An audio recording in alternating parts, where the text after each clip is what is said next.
APG set 2025కి సంబంధించి phase 1 counselling notification ఇంకా అయితే మనకు రిలీజ్ చేయలేదు.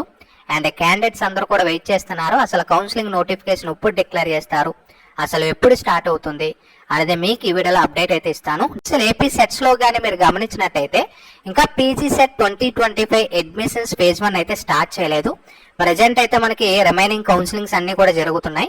అండ్ మనకి అఫీషియల్ ఏదైతే ఉంటుందో పీజీ సెట్ 2025 మీ రిజల్ట్స్ పోర్టల్ ఏవైతే ఉంటాయో అదైతే ప్రజెంట్ అయితే ఓపెన్ అవుతుంది.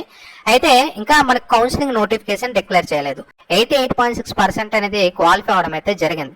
ఇందులో మనకి చూసుకోవచ్చు, దాదాపుగా మనకి 21,995 మంది ఎగ్జామ్స్ కి అటెండ్ అయితే వీరిలో క్వాలిఫై అయింది 19,488 మంది. అంటే నియర్లీ 19,000 మంది పీజీ సెట్ నోటిఫికేషన్ కి సంబంధించి మాక్సిమం వెయిట్ చేస్తుంటారు.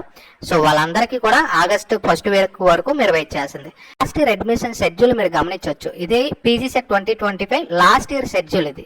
అయితే మనకి నోటిఫికేషన్ ఎప్పుడు రిలీజ్ చేశారు, ఆగస్ట్ 5వ తారీఖున డిక్లేర్ చేయడం అయితే జరిగింది. అయితే మనకి ఆగస్టు 1 వీక్ లో మాక్సిమం నోటిఫికేషన్ రిలీజ్ అయ్యే ఛాన్సెస్ అయితే చాలా అయితే ఉన్నాయన్నమాట. అయితే మీకు వెబ్సైట్ ఒకవేళ అప్డేట్ చేస్తే పీజీ సెట్స్ లోనే మనకి ఇంకా అప్డేట్ చేయలేదు. ఇందులోనే ఇక్కడే మనకి పీజీ సెట్ వెబ్సైట్ అనేది ఇక్కడ మనకి ఎనేబుల్ చేస్తారు. ఓకేనా.